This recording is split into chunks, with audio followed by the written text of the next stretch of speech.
네, 조국혁신당 이혜민입니다. 장관님. 네. 12월 3일 그날 밤에 비상계엄이 선포가 됐으니까 낮에는 일상적인 업무 수행하고 계셨습니까? 네, 그렇습니다. 김태규 직무대행님. 예. 12월 3일 당일 일상적인 업무 수행하고 계셨습니까? 예. 판사 출신이시니까 직무대행님께 여쭤보겠습니다. 계엄 선포 조건이 뭐죠? 뭐 전시 비상사태 뭐 그런 거 아니겠습니까? 전시, 사변, 예. 비상사태. 예. 그날 두 분 다 일상생활 하고 계셨습니다. 계엄 선포 조건에 해당이 되나요? 판사 출신이신 직무대행님. 뭐 그 부분에 대해서는 제가 이전에도 말씀드린 것 같은데 아직 수사가 진행 중이니까. 자꾸 사법 판단이 내려지지 않았다고 하지만 국회 본회의에서 내란 사태에 대해서 김문수 장관을 제외한 모든 국무위원 사과했습니다. 뭐 그거는 장관님도 하셨죠? 사과하셨죠? 네. 네. 저는 이걸 사법적인 판단이 내려지지 않았기 때문에 지금 말을 할 수 없다라는 것이 얼마나 좀 타당하지 아니한 태도인지를 좀 짚고 싶습니다.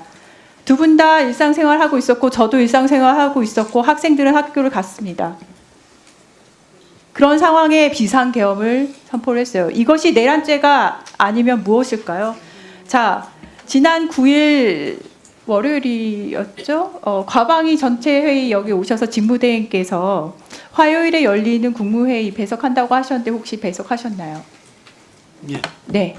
해서 내란 사태에 대한 본인의 철학과 소신 말씀드리라고 얘기를 했는데 지금처럼 사법 판단이 내려지지 않은 상태에서는 말을 할 수 없다 해서 아무 말도 안 하셨나요? 뭐 국무회의 중에는 특별한 얘기는 안 했습니다.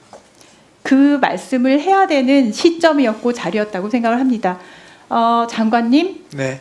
대통령 거리시에 권한대행 몇 순이시죠? 네. 4순위쯤 되는 것 같습니다. 그렇죠. 계엄인지에 대해서도 되게 늦게 아셨고 뉴스 보고 아셨나요? 네, 집에서 뉴스 보고 회의에 참석했던 11명의 동료 장관 중 아무도 장관님께 연락 안 하셨나요? 예, 그때 연락을 받지는 못했습니다. 이번에 열렸었던 화요일날 국무회의는 참석하셨을까요? 네, 그러면 참석했습니다. 거기에 대해서 내란으로 인한 국정혼란 상태에 대해서 국무회의에서 발언하셨을까요? 글쎄요, 내란이란 문제는 그런 사법적 영역이기 때문에 그것은 주제가 되지 않았습니다. 그렇다면은 본회의에서 사과한 것은 그냥 쇼였나요? 그것은 이번 아까 그게 제가 왜 초대 이렇게 말씀드린 것처럼 질타를 하냐면은 거기서 사과를 하셨다는 것은 본인이 이야기를 할 수 있는 자리에 가서 이 이야기를 하시라고 그 기대가 있는 것입니다. 그냥 거기에서 그냥 고개 숙인다고 사과가 되는 것이 아니에요. 그만큼 위중한 자리입니다. 2017년 박근혜 정부에서 작성된 기무사 계엄령 문건의 내용이 이번 내란에 똑같이 적용이 됐습니다. 문건에 따르면 12시간 내에 부처별 5급 이상 공무원 2명씩 계엄사로 사출해서 운영하도록 되어 있죠. 그래서 아까 전에 다른 의원님들께서 질의를 하신 것 같은데 해서 방통위 부분에 대해서는 한 가지만 좀 짚고 넘어가겠습니다. 3번 연락이 왔다고 되어 있는데 12월 4일 1시 15분, 2시 5분, 3시 30분 아마 1시 2분쯤에 국회에서 계엄 해제 요구 결의안이 통과가 됐죠. 그 이후에도 연락관 파견 요청이 왔다는 것이 저는 크게 의문을 가지고 있는 점이고 이 부분에 대해서는 관련자가 나오시면은 한 번 더 짚도록 하겠습니다. 장관님, 과기정통부에는 네, 연락관 파견 요청 없었습니까? 없었습니다. 이거는 어느 곳은 비어 있고 어느 곳은 행하고 정말 뒤죽박죽인 그런 계엄이었네요. 만약 계엄이 지속됐다면 다음 단계는 두 분은 이제 방통위 그다음에 과기정통부 장관님이시기 때문에 모든 언론에 대한 보도 검열 그리고 인터넷 포털 SNS 통제입니다.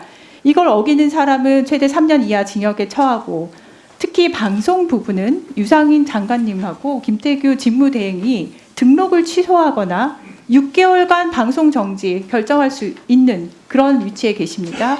필요시에는 상상하기도 싫지만 전국 단일 방송으로 KBS 1TV만 나가게 할 수도 있는 상황이었어요. 이제 두 분이 얼마나 중요한 자리에 계시는지, 그 책무가, 그 짐이 얼마나 무거운 것인지 좀 아셨으면 좋겠어요. 그렇기 때문에 국무회의 배석하시면 가서 사과한 것을 그대로 전달을 하고, 이것은 내란죄에 해당됩니다.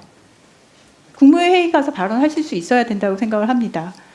해서 지금 앉아 계시는, 물론 이제는 직무대행님이시긴 하지만 과방위에서는 그래서 인사청문회 여러 날 하면서 국무위원들, 국민을 대신해서 꼼꼼히 검증하는 것입니다. 지금 내란이 발발한 지 열흘이 넘었어요. 그런데 국군 통수권자는 아직도 내란 우두머리로 되어 있는 윤석열 씨입니다. 윤석열 씨가 2판 4판으로 2차 계엄 선포할 수도 있다는 트라우마 전 국민이 가지고 있습니다. 어제 정신과 의사분들께서도 이 부분에 대해서 성명을 냈습니다. 2차 계엄 선포되면 두 분은 앞서 이야기한 조치들, 방송 장악을 할 수 있는 조치들을 실행할 수 있는 위치에 있기 때문에, 그렇기 때문에 다른 의원님들도 그렇고 저도 그렇고 입장을 분명히 하라고 말씀을 드리는 것입니다. 입장을 분명히 하고 소신 발언을 국무회의 가시면 하셔야 돼요. 그러라고 그 자리에 계신 거예요.